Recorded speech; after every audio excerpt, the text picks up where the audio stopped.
The first guest of the evening is truly a poet. He's an artist. He is a friend and an inspiration to anyone who has ever played the guitar or tried to write poetry. Would you please welcome Gordon Lightfoot?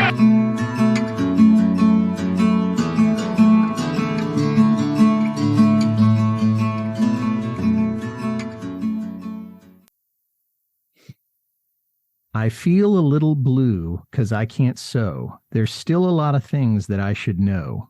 Anyone can guess I don't know how to press my Saturday clothes, and everyone's going home.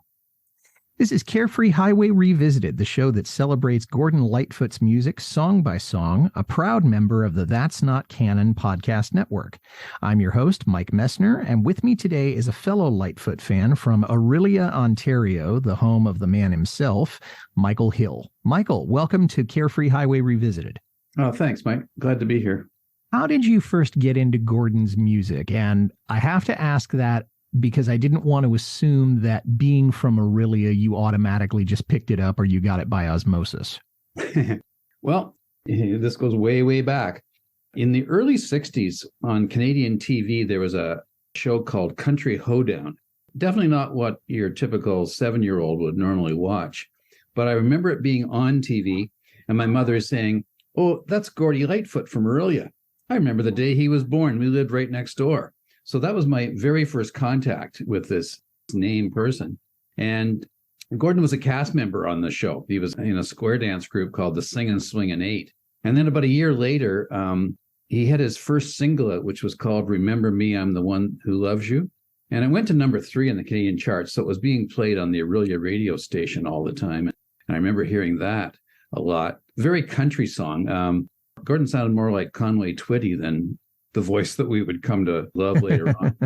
And so I knew who Gordon was, but again, I didn't hear much of him for the next few years. And then about 1966 or so, I was beginning to get interested in music, and I heard his songs Spin Spin and Tom Thumb's Blues on the radio, and I remember really liking them. But what really hooked me, though, was a friend of my brother's came to the house one day, and he took out his guitar and played all the songs from Gord's first album, Lightfoot. And right from the start, I loved all those distinctive melodies of each song. And I wanted to be able to do that. I wanted to play the guitar and sing those exact songs. Well, that's a great way of getting started. So it wasn't simply the fact that he had been the next door neighbor or anything like that. You really did authentically get exposed to his music.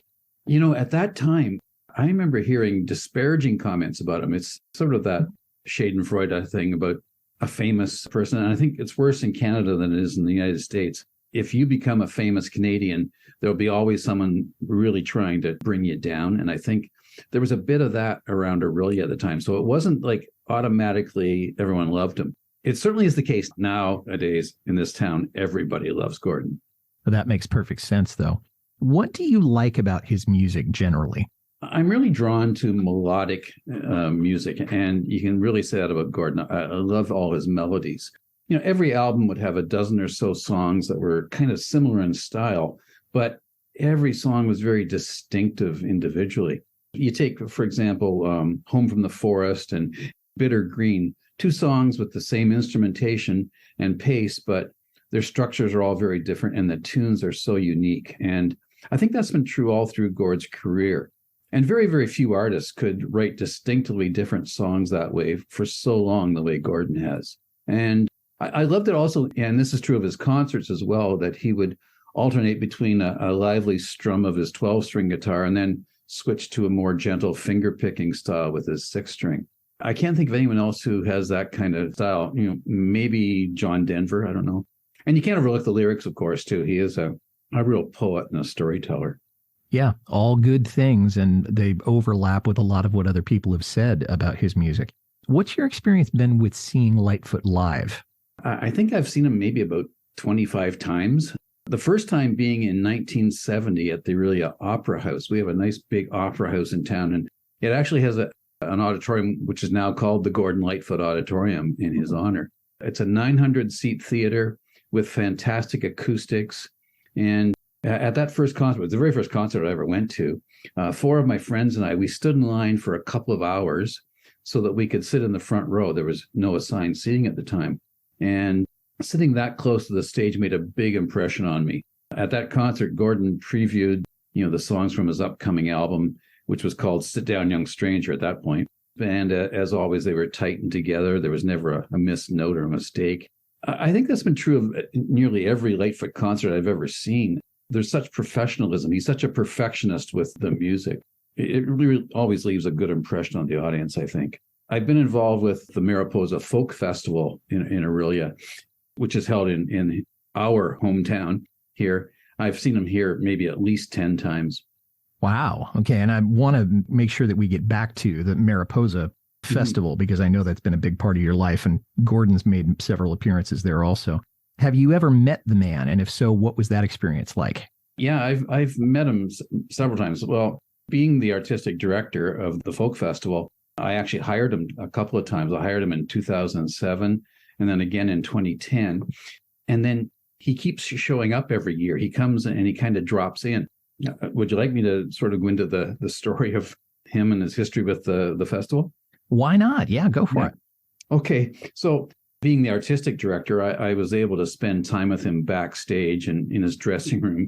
And this is a bit of an aside, something that most people would not know about Gordon. And as a performer, he's very undemanding when it comes to his backstage rider. We've heard of all these people that want, only red M&Ms in their riders. And I've had a lot of lesser known performers who had things in their riders like pages where they would say, oh, I want a bottle of scotch if it's a Friday night and a bottle of vodka if it's a Saturday night.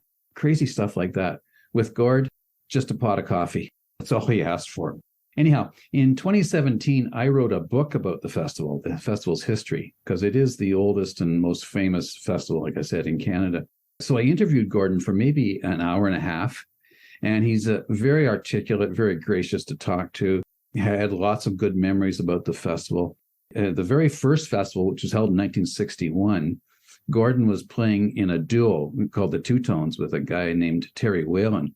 And they auditioned for that first festival, but they were turned down. And Gordon told me that he and Terry were actually pleased. It was a bit of a compliment in a way, because the only criticism of them was that they sounded too commercial, too much like the Everly Brothers. So it was a backhanded compliment. Then in 1972, I was at the festival, and Gordon Lightfoot and Bob Dylan showed up. And that created a bit of a stir because they just sort of popped up out of nowhere. Joni Mitchell and Neil Young actually did the same thing that year, too. So it was quite a year in the festival's history. But getting back to me programming the festival, when I would hire people, I would always organize every year what I called a Lightfoot workshop. So you'd have several performers on the stage, and they would either individually do Gordon Lightfoot songs, or they sometimes join in with each other. And Gord began to show up a dozen years ago or so, and he would actually get up on stage, or at least he'd watch the workshops, and then maybe get up on main stage and do a couple of songs. And it was a real crowd pleaser, and people started looking forward to it. So he's been doing that now for several years.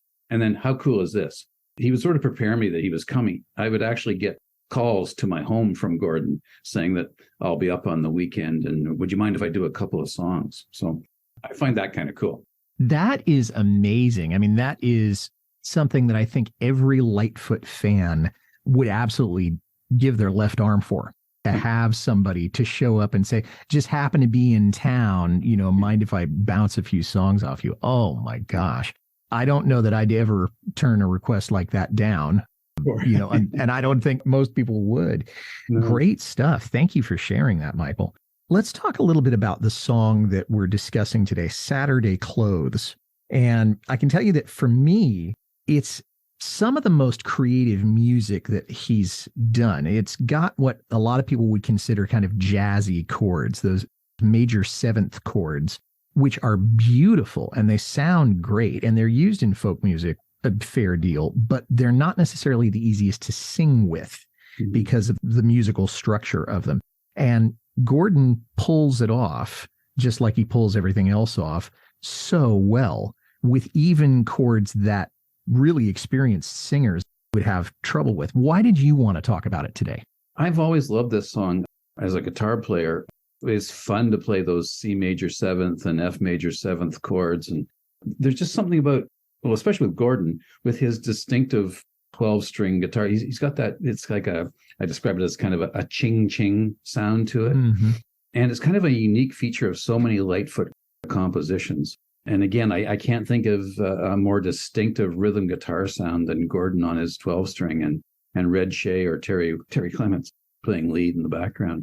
One thing, the LP recording, I listened to that the other day just in preparation for this, and it really, John Sebastian's auto harp is more prominent than Gordon's guitar.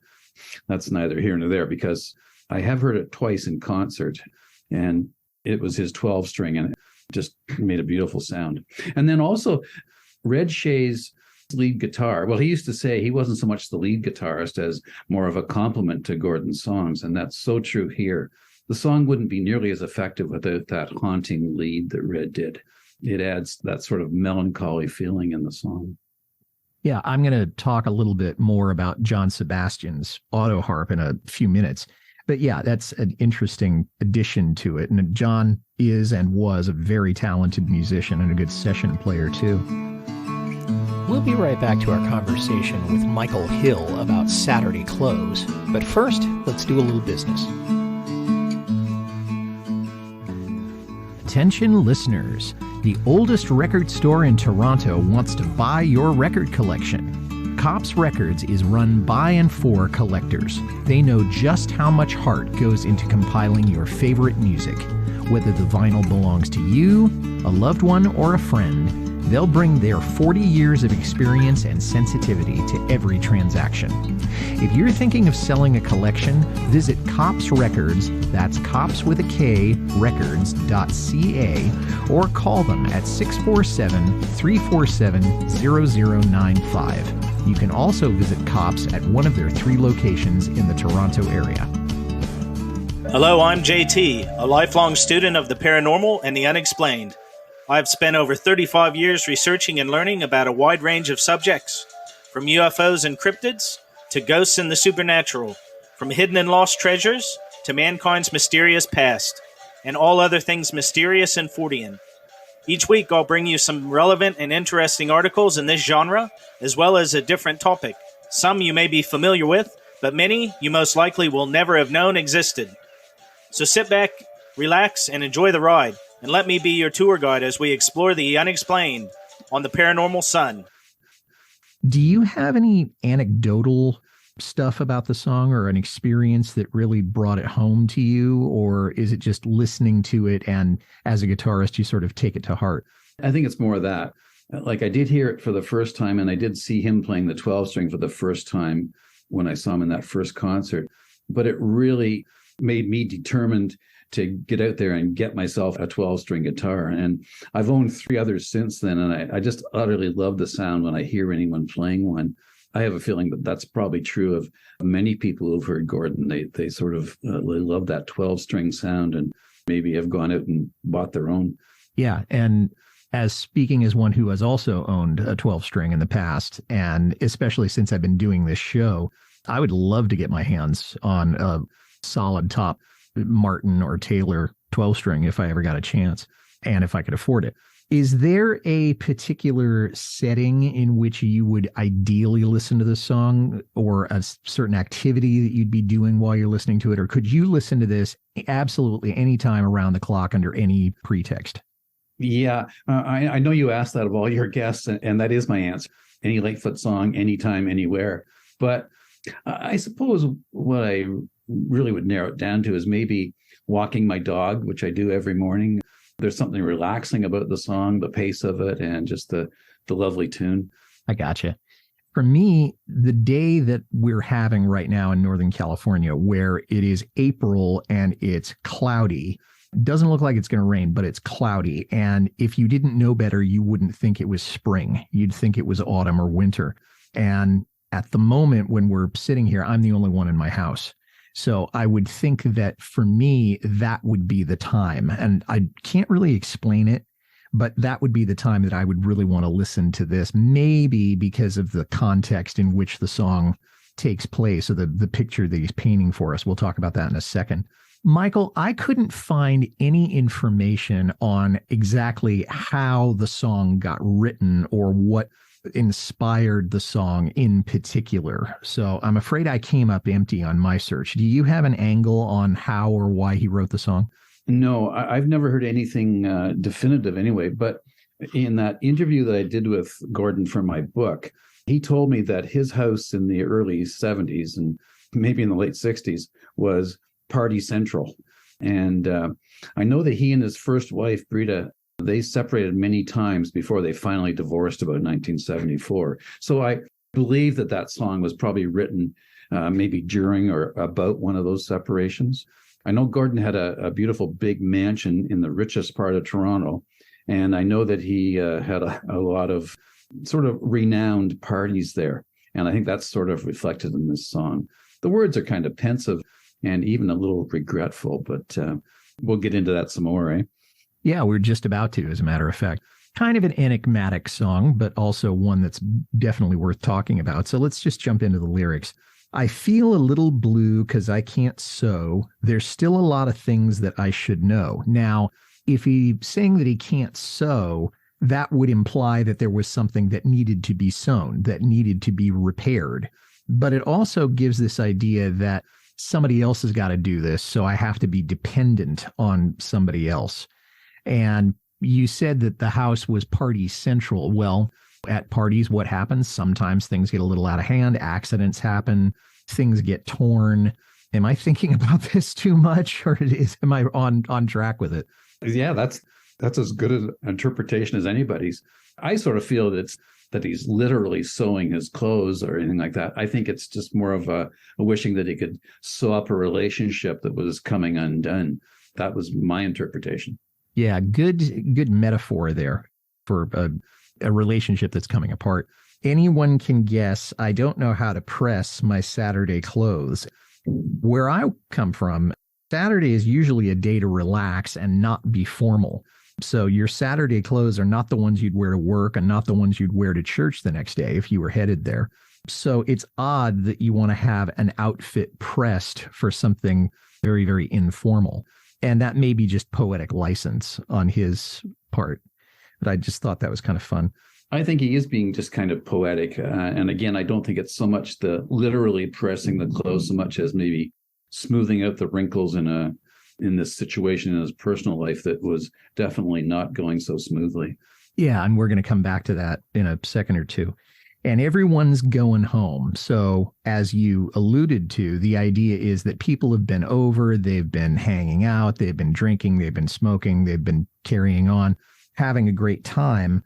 And now in late at night or in the wee small hours or whatever, okay, they've now left. And so he's back by himself wherever this is, either the house that you were talking about before or the house that he had during the Rolling Thunder review where that famous jam session took place with Joni and Bob, and Roger McGuinn, I think, might have been there too. I feel a little sad to watch them leave, but I'll be cool because I don't believe the happy times are gone. Now, the music is a little bit melancholy here, but he knows in some part of his mind that there will be more happy times, more Saturdays, or maybe Friday nights. So in that sense, this is not a total down in the dumps song. I mean, he knows, at least intellectually, they'll be back next week. Yeah, I get the feeling that he probably didn't like being alone at the time, and that after all the friends had left and he was alone in the big house, that's when he wasn't all that happy.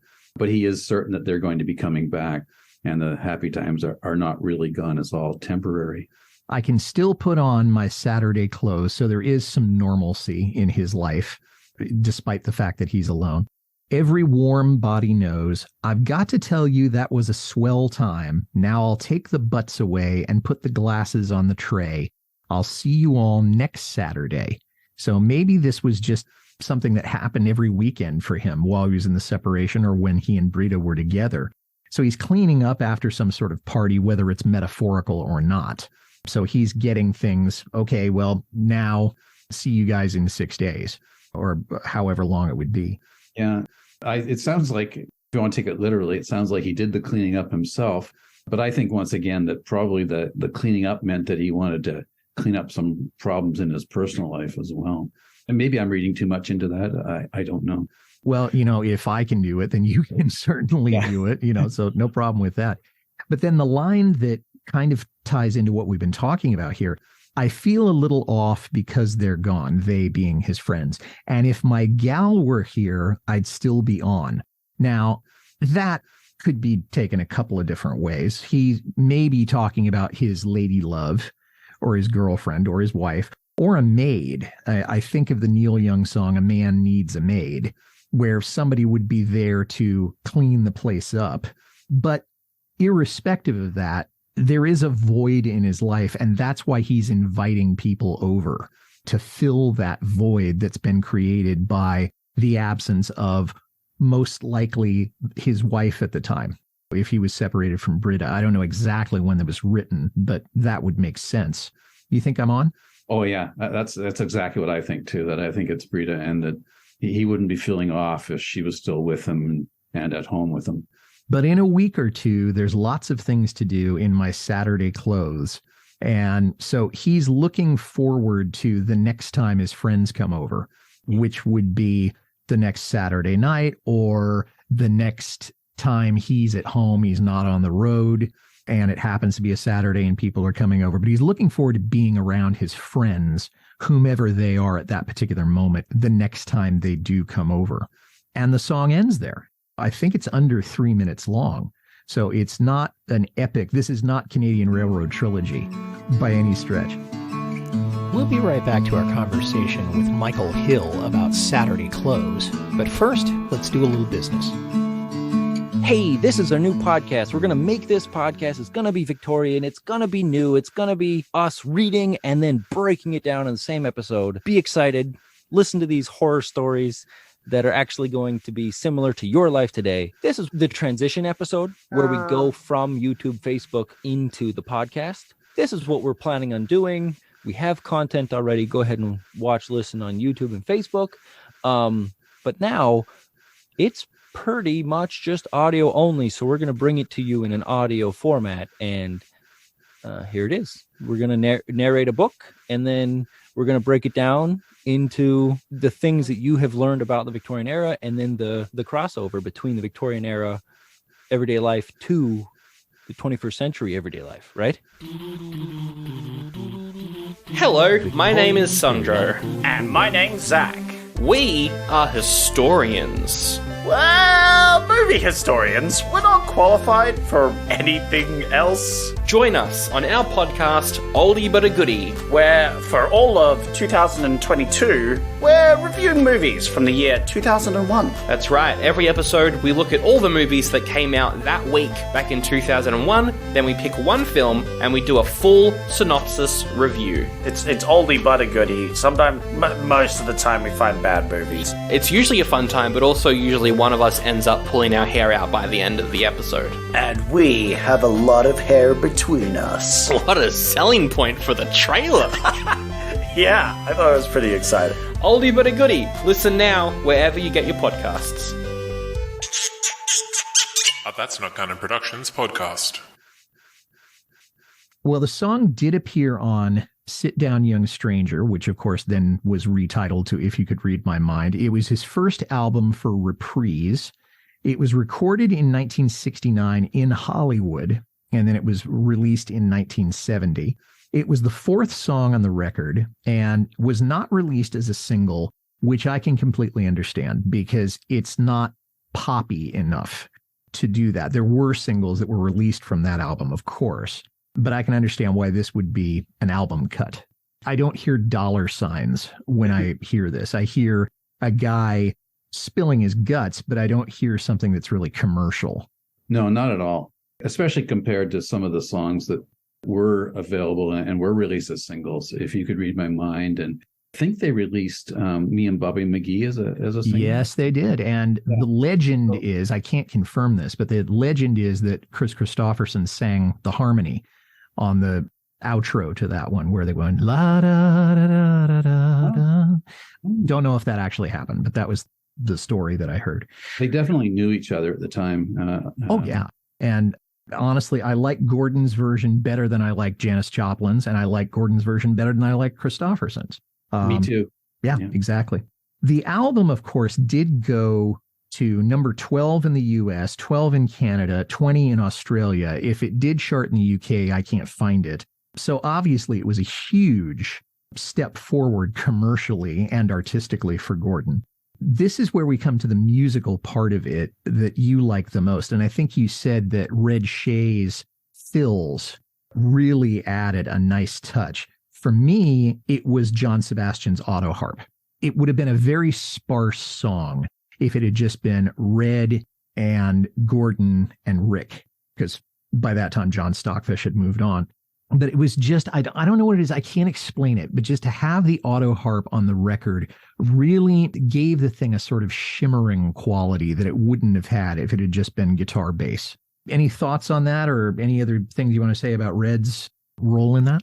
I agree with you about John Sebastian and his auto harp. It's very subtle in one way, but it's also really adds so much to the song. I know when he did it in concert, it was always with the trio, and Gordon's 12-string came out more than you hear on the actual record. I remember thinking at the time, I was a real Loving Spoonful fan as well. I remember thinking that it was so amazing that they had rounded up John Sebastian to play on a Gordon Lightfoot record. This was really, again, another big step up for Gord, moving from Canada to LA and mixing with some of the rock and roll royalty, really. Well, yeah, I mean, Sebastian had been in the Spoonful. When he left, the band was essentially, it had been gutted. I think they did one more record and then they broke up. And I know he played at Woodstock. He played on the Deja Vu album by CSNY. And then he shows up here. And I think for a while he was just doing session work. I mean, he probably put out a couple of solo albums, but until you got the theme song to Welcome Back, Kotter, I don't know how much commercial popularity Sebastian had, but to be working with John Sebastian, I think would have been just a kick for Gordon. Yeah. There was only Red and Rick and Gordon that were playing on this. And then John was either overdubbed or maybe they got him while they were doing a live track. But yeah, it's a stripped down album. And the song, it needed something. And I think whoever was producing this, whether it was Lenny Waronker or Gordon, they just needed one other little bit. And somebody said, well, let me look in my book under J for Jangle. Ah, there's John Sebastian's name. We need John Sebastian. You said that you've heard this song played in concert, and there are only two locations that I absolutely know for sure where he played it, but I'm sure that there's more than that. I know that he played it at the Troubadour in LA in October of 1970, and then he played it the following summer at the Royal Albert Hall in London. Where have you heard it performed? Well, I heard it in Orillia at the 1970 concert, and then I believe I heard it the next year. I saw him at Massey Hall in Toronto, because I remember his usual strum, he changed it a little bit from what it had been on the record. I remember that distinctly. So he must have played it at Massey Hall at least that once, or, I saw him so many times at Massey Hall that it may have been some other year as well. I keep coming back to that 12-string guitar playing that he did. Just getting back to the record a little bit, it mentions in the credits that Gordon played piano on it. And I think that would have been maybe a first time for him to be playing a piano on one of his records. So that's kind of an interesting little tidbit too. Yeah, he did have a lot of musical theory. And of course, he started out saying he wanted to be a band leader, essentially. So he went to the Westmont School of Music. And he did say that he had a lot of piano theory, which helped with the writing. But I don't remember him playing piano on an album before this. He didn't play it on this song. But yeah, I think you're right. This is the first time that he actually played piano on one of his own records. There are two covers of this song that I could find that have been released or made commercial. Karen Marklinger is one. And then John McLaughlin, who has been a guest on the show a couple of times, has also covered it. Are there any others that you know of that have been either up for sale or publicly released? No, those are the only two that I know of. At the Mariposa Folk Festival, one of the performers, her name is Steph Dunn, she played a cover of it at one of the workshops, but playing piano, and it gave it a totally different feel. A female version played on the piano was far different from Gordon playing on his guitar. You know, that makes me think of how, again, referring back to CSNY, when you listen to Joni Mitchell's recording of her song Woodstock, which is done on piano, and then you listen to what the band did when they did it, CSNY, you would wonder whether they were the same tune. I mean, melodically, they probably were, but they're just so very, very different. I love them both. But yeah, not only an instrument difference, but a gender difference. I've always thought that too. Yeah. Yeah, amazing. So is there anybody that you kind of wish had covered this song or would cover this song? Yeah, I would have loved to have heard Jerry Jeff Walker do it. I don't think he ever did any of Gordon's songs, but it, the song kind of fits in with Jerry Jeff's partying ways and his kind of pensive and regretful manner about you hear coming through in a lot of his songs. One thing about Jerry Jeff was apparently the leather jacket that Gord wears on the cover of the Don Quixote album was a gift from Jerry Jeff. And I think he wears the same jacket in Gord's Gold, too. Yeah. Another person I would have liked to have heard do a cover would be Nancy Griffith. I think she would have done a nice version of this song. And again, interesting to hear a female version. And then there's Willie Nelson. Willie has covered so many songs by so many people. And hey, Willie, there's still time. Yeah, there is. I would have liked to heard Art Garfunkel do it. I think his voice has that sort of transcendent quality, but it's also sort of a non-committal transcendence. I don't know if I'm making any sense here, but I just think that he would sound good with this, and it's the kind of song that I think I would probably expect to hear on one of his albums. Would have liked to hear Joni Mitchell do it. I don't think that will happen at this point because I know her health is not great, but either one of those. Mm-hmm. Michael, are any other closing thoughts on this? And then I want to talk just a little bit more about the Mariposa Folk Festival, but anything to sort of wrap up our discussion of the song? Well, I think the song really holds up well. It was written probably 1968, 69, but it doesn't seem dated in any way to me. I think Gord could write it and release it today and it would still sound fine. When you look back at so many songs written in that era, they seem to be, very dated, very much from the hippy-dippy 60s. And that's probably my final thought on it. It's just a great song that still sounds great. So you had said that you had been the artistic director of the Mariposa Folk Festival, and I'm assuming that means you're no longer in that position. Do you have any insight as to what the next festival is going to be, where and when and who? Can you give us a little bit of a sneak preview, or are you kind of out of that orbit? I'm quite a bit out of the loop, but it's held every year in Orillia, Ontario, which is just north of Toronto. About 30,000 people a year come to the festival, and it's like it's done in one of the city parks that's surrounded on three sides by water. So it's the most beautiful setting you could ever imagine. This year, I can't really say who the headliners are going to be, but it's always a cast of maybe about 50 different artists and performers. It's usually well-known names from both Canada and the United States and even around the world. People like Peter Yarrow and Arlo Guthrie, they've all played it just fairly recently. And in the past, Pete Seeger and Doc Watson and Buffy St. Marie. I'm sorry I can't come up with the current lineup. Is there a website that people can go to? Yes, I think it's mariposafolk.com. I think there's a Mariposa Festival in California, but it's a butterfly thing. The Mariposa comes from, we had a famous author who also lived in Orillia, sort of Canada's version of Mark Twain. And Stephen Leacock. Yes, Stephen Leacock. Mm-hmm. I'm impressed that you know that. He wrote a book called Sunshine Sketches of a Little Town, and it was really about Orillia. He was kind of making fun of small town foibles, and he named the town Mariposa. So in Orillia, we have many, many things that are named Mariposa this or that, and that's how the festival got its name too. Fantastic. Mariposa means butterfly. So yes, it is a festival that they have down near Yosemite in California, but yeah, very, very different tenor than they have there. Michael Hill, this has been great. You and I have been talking about this for months and months, and it's great to have somebody who really enjoyed the show come in and be part of it. So I wanted to thank you for taking the time today to talk about this song. Oh, thank you, Mike. And thanks for doing these podcasts. Like for those of us who consider Lightfoot right up there with Dylan and the Beatles, this whole series that you bring is just an incredible undertaking. And I want you to know that we appreciate it. Well, thank you very much. I certainly love doing it. And please keep telling people about it because that's how we grow. And thanks for listening, everybody. If you like this well enough to listen to the whole thing, tell somebody about it. Carefree Highway Revisited is on Apple, Spotify, Acast, or wherever you get your listening matter. Our website is www.lightfootpodcast.com. I'd like to make a special request for you to visit my Patreon page.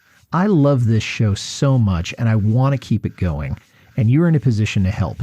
Please head over to www.patreon.com/carefreehighwayrevisited. $1 or $2 a month is all I ask. You can reach me, Mike Messner, at teachermike72@gmail.com. Well, our next episode will feature my guest Adele Chalifoux, making her third appearance on the show from Kapawa, Quebec. And she will be discussing Whispers of the North with me, and that's from the 1983 Salute album. That episode will be coming out in late April of 2023. Until then, for Michael Hill, this is Mike Messner reminding you, run for the roses, but don't forget to stop and smell them. We'll see you next time.